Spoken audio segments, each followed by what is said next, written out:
But there's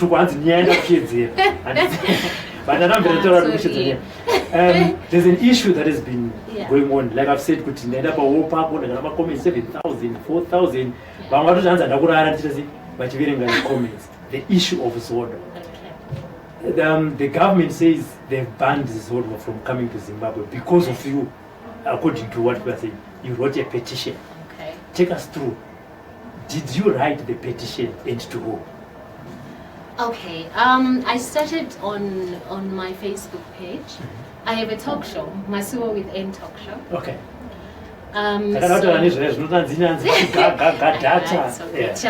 Okay. Masuwa with Anne talk show. So we look at different aspects, social, inclusive. So I wanted to challenge the audience to say, would you like to speak about it and come to Masuwa with Ed show so we can discuss it? What do you think about someone coming half naked, showing private parts, and coming to a tourist event?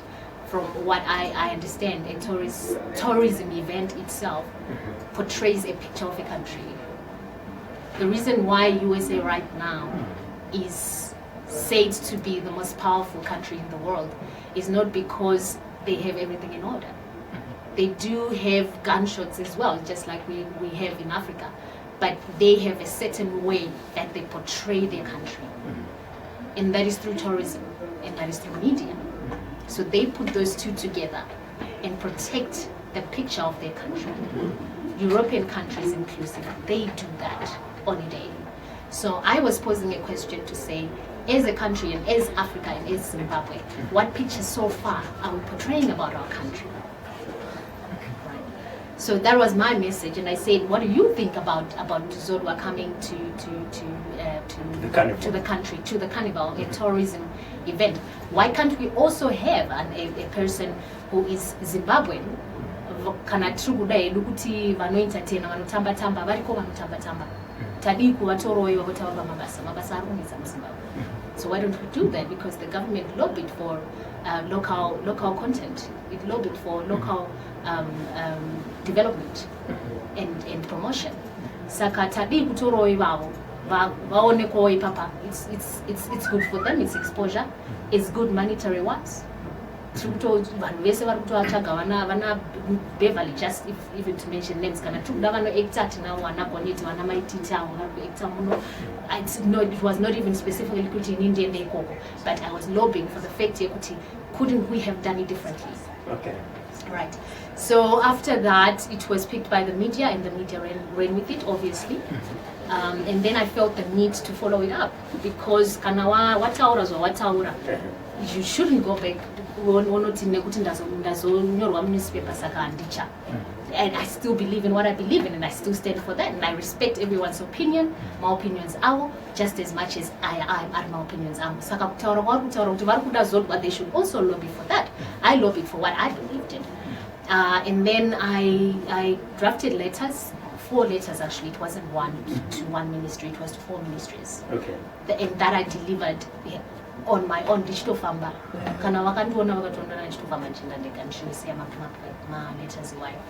I took one to Women Affairs Ministry, Ministry of Tourism. I also took one to Ministry of Youth, and I took one to Ministry of Culture. Those 4 that I thought and I believed that my petition and my issue. Yes, and I was then told that, you know what, we listened we considered your letter and we listened to your concerns, and for me that's great to know that a government actually get to a point where they read your letters and your concerns and they address them. That's truly amazing for me. But look, from the comments that I hear, from the comments that are on the wall, a lot of people are angry on that. Oh, that's what I say, that is their personal opinions. Meaning that out of firstly, we have people who are why don't we promote those people? Tombosia kuti entertainment. hatikwanise here kumbotarisawo iyo nyika yedu kuti tione kuti hapana here vanhu vari capable in different fraternities vanokwanisa kuita zvatiri kutorera vanhu vari kunze kuti vaite. Okay. Which is empowerment, local empowerment for our own people. Ukatarisa ku Nigeria, you never really see e.g. Zimbabwean ari kuda kuedza kutaura chiNigerian achiverenga news kana kuti ari pamberi forefront penyika. They don't do that, not because havadi nyika dzimwe nyika but vanoziva kuti tiri kuda kupromota vedu, because zvinhu zvakaomawo munyika. Tikasapromota vedu vanopromotwa nani? So it wasn't an attack to a country. I do not have the power to attack a country. It was not even a personal malice over Zodwa. I don't know her. And we don't know each other. So it wasn't Cherodai, even if it was Tarisai or somebody else, if it was a Malawian person who was doing that, I was still going to say the same thing. So it's not specific to Zodwa. The point is my position. Can't we do things differently? So it was not even about South Africa, it was about us Zimbabwean people and what can be changed. Take me to the contents of your letter. Was it mentioning Zodwa or everyone who is coming who you think is not appropriate for the carnival? Okay. Because there is an issue that has been raised also in comments about the samba girls that are coming from Cuba and Brazil. Okay. From what I understand, carnival it's specific to the samba girls. Do cultural exchange quit. Do the main hosts and it. Do vanenge vari panyanga. Tikarashida kutaura nation. Right. Saka it means kuti vari kuuya neculture yavo vachinonza munhu. Saka culture, kana takutarisa culture, takutarisa nezvipfeko. Avo ndo mapfekero avo ndo culture yavo. And zvinozivikanwa nenyika yese kuti ndo culture yavo. Culture yedu yemuZimbabwe tinoiziva. Culture yekuZambia tinoiziva. Culture yekuSouth Africa tinoiziva futi nemalanguages aripo. Iyi yazodwa ndeipi? It's a question. Yeah, from a cultural point of view, I understand. I understand, and it's your opinion. You are entitled to your opinion. So I'm looking at that as well. As a citizen of the country, feel free to write a letter. And no,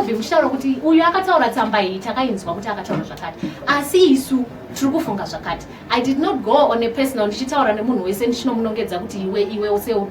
did not do that. And I stick with it. Okay. Yeah. Honestly speaking, I cannot read your comments. They are coming in numbers.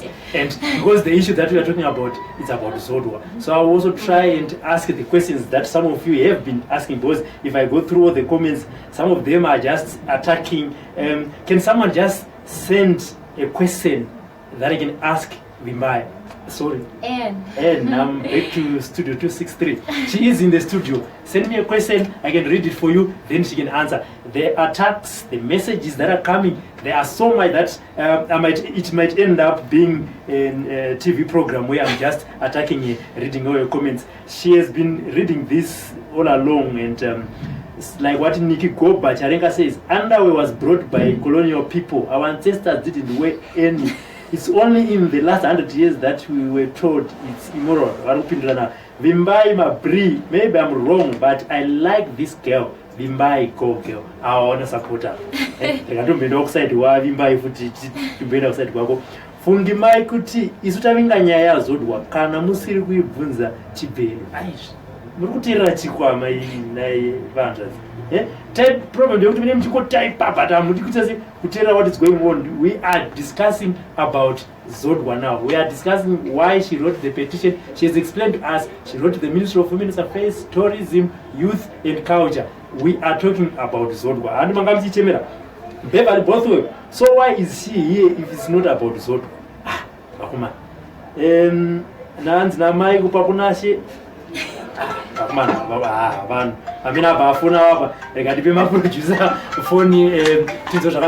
Okay, we are still in the studio with Nhira. We are discussing the issue of Zodwa. Please, let me make an appeal. Pay attention. Annie and me, we are discussing the issue of Zodwa, because this is what you want to hear about. So some are saying we are not discussing about it. I'm not sure which other program that you are looking about. You are looking at. Nanjila utaura the issue yanda tindi mention. My other reason yanda kaendesa ku government was kuti pane article yakabuda achitaura nezvo kuti she's lesbian. Okay. Kana takatarisa munyika medu for ever since tina kumbonzwa zvichitaura zvokuti ma-lesbians tinoloba for ma-lesbians munyika. So that was my other reason yandakati taakupromota here gayism. But ask girls when you gonna aiwa asi kana vakuzouya but lesbian it's fine. Plus, you don't know what it's difficult. Okay, I get your point though. I get it. But that's a personal decision and blah blah blah. And I still stick to my positioning. That's how my points are. But okay, there's also an issue where people in South Africa, they are now saying, and she should go back, she should be deported. Is the hashtag what? Any must fall. Are you going to fall? How are you going to handle it? If I'm going to be deported from a country because in that tower I voiced my opinions, then there's a serious problem. That's absurd. But tell me, why do you think people like Zodwa so much? Can I end up to stuff money? Why do you think people like Zodwa like this? Why do you think it is brought all this? I don't know. I think you should now find out. No, I personally don't know. I don't hate her, but in in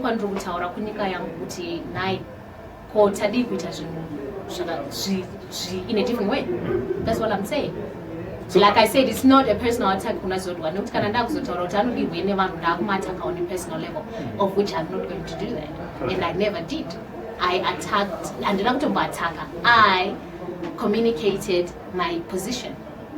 Because there's nothing to end up on Facebook, on Twitter, I'm not going to be heard. And that's what people do. One end up on Facebook, nepa Twitter. Yes. The relevant channels. My voices in. And I would like to say, if you have issues, go to the relevant channels and to the relevant people and to the relevant infrastructures. Yokuti nema problems. Enyu kana uti nema petitions. Enyu kana uti nema views. Enyu kana mchuona kuti ane code zero. Yokuti address. Anu address. So how are you handling it? The noise about any Zodwa Zodwa. How are you handling the comments? Actually, I'm fine. Okay. People are entitled. They are very entitled. Vari kuunza my opinion avo, vamwe vanogona kuunza nechituko, but my opinions avo, matauriro avo, those mataura vanokwanisa vanoona kuti ari appropriate. It's entirely their decision. Inini ndataura my standing, and ndichakontinue ndichitaura my standing. Ivo vanokwanisa kutaura pa platform. Yes, they should feel free, and I'm grateful and I'm thankful for all the positive and the negative criticism, or the negative and positive feedback that I've been receiving. So non-derivatives are both sides of the story, which is absolutely fine. You should apologize for that petition. To who? To them, to that individual. Apologize for that petition. What can you say to that person? Because I don't Zodwa. I'm not gonna kumushedza at any point that they want. I know we have my private events. Hapana kana problem. I know. So you are not going to apologize. You suppose you still stand and believe that what I'm going to stand with the fact Yakuti. I put my foot forward. I was a pioneer for a lot of people out there who are voiceless and who cannot speak. Remember, there are people who are making noise in the negative, but there are also people who are in support of my decision. So it's not like everyone in the world vari kusapota Zodwa. Kana kuti vari kusapota an initiative. It's people's opinion. Vamwe vari more vocal than others. But inini ndakamira nevari kusapota what I'm supporting. As someone who is based in South Africa, are you one day going to attend Zodwa's show and find out what Agamira said? was then I think I go later on everyone to tell this alone. You cannot only raise what I know people married and say, was near to go to the paint. And it would not paint, she'll be paintless, she'll be paintless. Yeah, I got to out in I'm not comfortable. So I was not one I figure him. And it's paint Pama owner super Nimuno, and look what I cannot tell you. I would have Chassi and the Chakuti. Abuda Panze, no Vashe Zera. Zimbabwe ndoza ndiri pano onai o ndomusiya no wazvo apa tiri kutaura aiwa no let's look at it in that onyatsa taura chokwadi kuti ini pano ndapota hangu ndiri kuda kuti ndibhadharwe nekuti handifarira hangu kupfeka nhumbi and wemuone zvatosiyana ndofunga kana vamwe varume vakawanda pamwana vasakana mapendi vachingofamba asi havasi kutiudza which is to their own discretion zvasiyana tinaye muno studio tiri kutaura nyaya yanetsa nyaya yanyaya Zodwa kuti akapetishina government akati aiwa inini handisida kuti munhu auye zvikonzero zvake azvitaura muno studio saka ndataura ndakati aiwa vanhu chimboita se chimbotumirewo mubvunzo yake chimbobvunza mubvunzo yake chimbotaura mubvunzo yenyu kwete kungomutuka pane mwatumira midzi hanzi ndibvunzire mubvunzo wacho handichamuona hanzi white people nye mapende kuti vanzi varungu ndo vakaenda mapende unairamba ichingodzoka so ndazobvunza kuti uchava mbuno munhu here South Africa asina pendi achiperform wazotiudza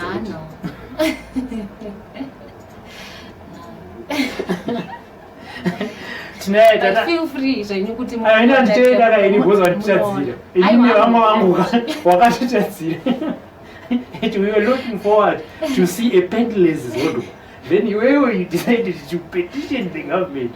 Okay, there's another issue. Munungango decided to petition the government. But I maybe munagara mistake it is Zodwa. Dango nyara yekuti ndinge ndisina pendi achingoya achiperforma. Bozi vanhu vakawanda pamwe vari kuperforma vasina mapendi but vachingova mavisa. There's an issue yakubvunzwa nayo kuti anzi kuZANU-PF nezuro waite. Yesterday there was a solidarity march for Dr. Amai Grace Mugabe by the ZANU-PF women and youth and some more veterans, and you were also there. So people are saying, why were you there? Okay, I do philanthropic work. Ndiri brand ambassador wema programs akawanda anosupporta vakadzi, women empowerment, girl child empowerment, and the less privileged. And I've been working with different organizations for quite a long time now. Dr. Amai Varku, she is the instigator of some of those programs. So it resonates with me because that's part of what I do. Okay, just hold on. She is now answering why she was at the ZANU-PF Solidarity rally yesterday. Please listen so that you won't continue asking those questions, because now I have 2,000 comments that you want me to read and also ask some of the questions. But from now I'm not seeing some of the questions. There's only Feimamo who says, ask her, I'm not a representative, akamira sani kani, arimbava, panyama eu, arimba, I'm not going to mbav, but mbava. Okay, she will respond to that why she represented you and me. This is what you are watching. We're talking about why you were there. Yesterday. Yes. No, just continue. I was just reminding you so that. And that's your answer. Okay. I do philanthropic work, and it was in support of the women empowerment and girl child empowerment.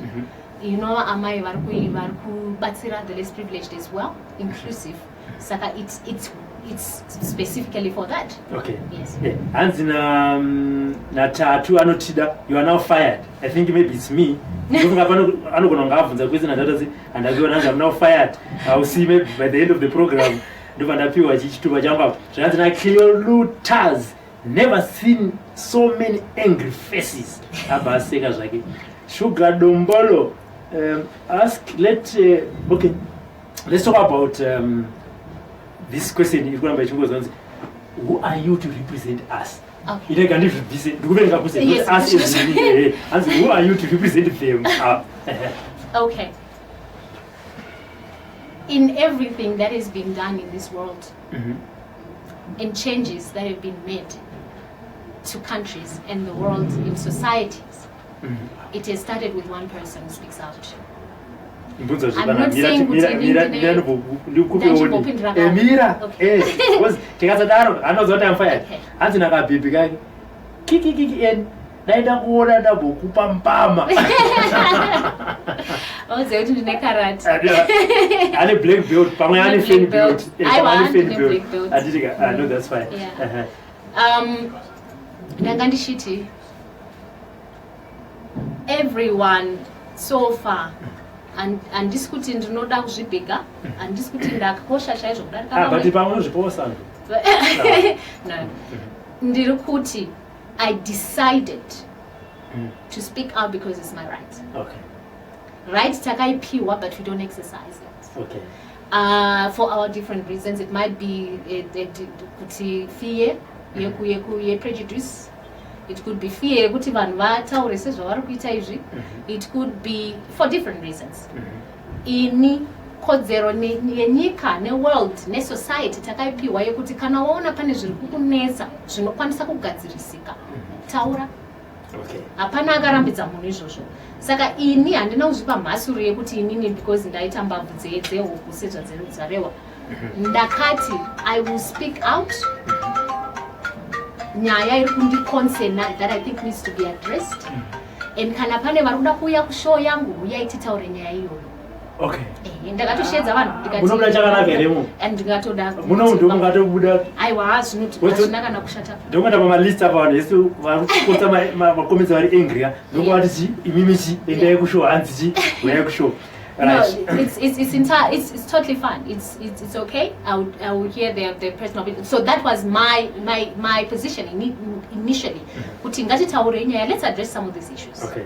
Saka anenge afilawo kuti ane mbabvu dzakakura anongonyorawo anongoendawo kuparliament unotaura.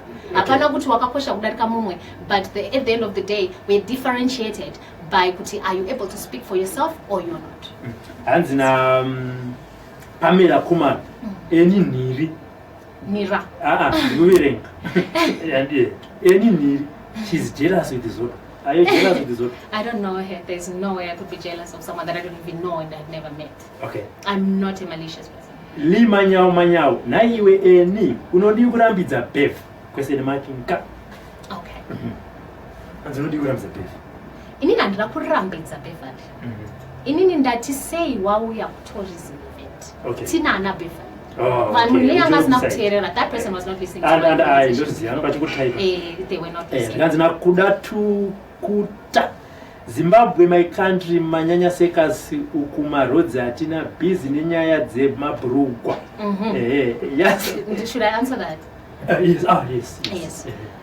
Vari kufila kuti marodha anoda kugadzirwa. Hapana chakaipa. Nyorai tsamba muendese kuhurumende munotaura nyaya marodhi. Ini ndakataura yakandiconcern panguva yangu yakanga iri yandanga ndichiziva kuti ndiye ndoda kutaura nezvayo. Nekuti iri kusupporta my talk show, iri kusupporta zvandiri kufila inini and my standing. Kana pane iwo uchiona kuti zvemarodhi ndo zvauri kuda kutaura nezvazvo, nyora tsamba kuhurumende. Hurumende iri kutambira. I pioneered and you have seen kuti hurumende inoverenga tsamba. Ngadziende ikoko. Hanzina Yasser Arafat, even if she was at ZANU-PF Harare, because she's ZANU-PF, what's wrong with that?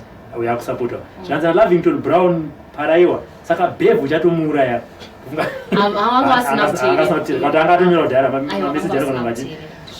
Yekuti who are you representing yadzoka zvakare. Judith Tariro Hungwe wakasaridzwa nani yadzoka. Obviously mandizvidza mubvunze kuti isolidarity yeye yakaendera apapindura ipapo. Sandra Maposo, and you are right. We can't have an immoral woman performing in our country. What do you get from vulgar dance? Vulgar dance is painless. Listen, if I may ask, how can you support doctor who beat a woman and you say you are involved in a woman empowerment hashtag? Like really? Sugar Ndombolo, yet you want to see my girl flaunted like a donkey in a heat. Now Geraldine, we have double standard. Barupindran.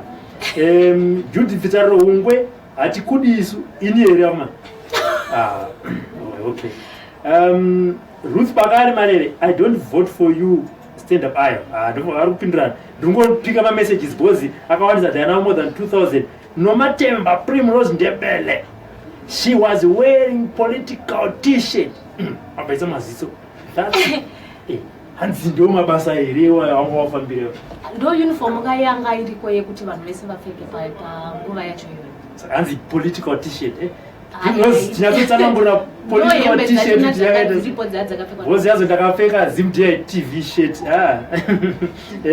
How better Kawira Nyaviri, she is still living in the past. Aish. Uma name.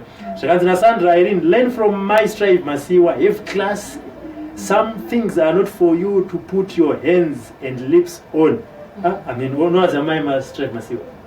Not on a personal level. I'm the middle of hands with the 1 or 2. Okay, and Shava. Todd Farai Maforimbo, you spoke out of 10 and we want you to speak for us. Thanks. Thank you. Brenda Tamias Vanda, Annie, you are so wrong. You need to apologize for what you did. Yeah. Hans need to apologize. Your opinion, Yavo, is entitled. Can put my message. I want to say, Tete Marcel, don't ever speak for us ever again. Thank for wisdom first. I spoke for myself. I did not speak for anyone but myself. I tell her for myself. I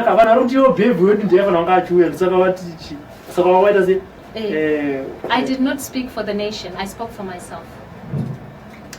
Fei mamol nyararidza ikambudzi ako nyaya iri pano ihombe dzikuita kuti vanhu vanoda kundifonera inini kuti nditaure na eni panapa vachindifonera kuti bvunza question tumira message vanhu musandifonere imimi wozi mukafona kambudzi kanorira. Ruth Bakari Marere, but I think you should stand up for vese vekushama. Use that right. Vese vanomira mumakona vachishambadza muviri. Taura izvozvo cause concern Zimb WaBantu wevanhu alone, please. Hanzi taura ma-sex workers yes. Yeah, opinion yawe. Okay. Hanzi ndeyako. Linda Nyati, hanzi kunge kaskoni kakacheneruka. Hari kadikachi. Thank you. Zvakanzi na Takunda Mutero, don't you think you made it for Zimbabweans that are interested in showcasing their art in South Africa, considering that she is from SA? It depends on the people's opinion and how they looked at it. My position it was addressing the issue yekuno Zimbabwe. I did not challenge a country. And I don't have that right. Okay. And this is what I'm facing. Okay. Ndakataura panyaya yekuti dai maongorora izvi kuti hapana here mamwe maichiro atingaite. Vanhu ndo vazotora vakaisa in their context. No. Vanhu ngavaisatisa kama message. Vanhu vakazoisa mu context yavo yakasiyana nezvandakanga ndataura inini. Of which they entitled. But wakatadzira man. I respect that. Okay, wakatadzira. I respect that. Zodwa. Satina handwriting yakanaka kandu. I want to kubatsira kuti. Ministers vamanoita handwriting yakanaka ubati. Kubatsira kuti. Okay. Zvakanzi Malvin mandizvidza enga anogona kubusando. Vesa machikuti vani zvako vaona kuti ndiri kupuwa sando yori kutukwa. Zvakanzi Nasara Mwanza aiwa pindura mubvunzo uko. Minoti ndiopo usina kupindura. Kenny Stole, Zimbos are angry people wondering, are we channeling our anger in the why are we not channeling our anger in the right direction? Yeah. Amanda Shamiso, even tourism involves people out of the country too. What are you talking about? Yes, and I mentioned that already. Yeah. Fungai Posha Charoma, why are you SA when they have their own citizens? Why are you in SA when they have their own citizens? Say we South Africa, you are in and you were in Zimbabwe. Urugara South Africa. Say Rugarego. Ndinogara kuno, ndinogara ku SA, ndinogara ku Namibia, ndinoenda ku Botswana. I go to different countries. Okay. It's Simba not rashi specified. Malvin Chakare. Hey. Me, I'm not specified to a country. Zimbabwe, but anywhere I want. Without boundaries, without boundaries. But, in short, Tete Marcel, our letters won't have punch of leg of power. I mean, once anasimba remakuru. Abantu ndikuweza kuzanishona ndio kuti zinyatsoita. Olivia Pote kamwana aka kado anzika kado ti yacho ndiyo kuno anzika kuona doe yedoe kado ti get out the Olivia kamwana aka man Amanda Chamiso, you are concerned na Zodwa as your family is living well muno ni mari yakaona pa Zodwa I mean, okay, I'm confused. I think okay, as I've said, if you have questions for any, she's here, but it seems questions are very few, but the issue is about Zodwa, the issue is about her appearance at the ZANU-PF of Solidarity Rally yesterday. And as I've seen with this issue, we can go on and on and on and on, and it will never come to an end. But the issue remains any petitioned, and the government said Zodwa is not coming. She has also said we have also the right to do the same right to the government so that they can also listen to you. She is saying look at the positive sometimes because of what she has done. She has set the pace. Maybe you have not done that. This is your time. Write to the government. If they don't, please come to SlyMedia TV and say they have not listened to us. They only listened to N. Then after that, we might not try to find out why you only, not me. And you know what goes in writing yangu. Definitely. Thank you very much for coming. Thank you so much for having me. The comments are still going to come. Yes. If you have time, please go through them. You are also free to interact with them on the platform. No this problem. time you'll be typing. Handwriting petition. Yes. All the best. Thank you very much. Thank you very much. Continue discussing on your own. For now, N is going. Bye-bye. This livecast has been powered by Zimb TV News, a division of SlyMedia Productions, specialists in social media streaming and in-house TV productions.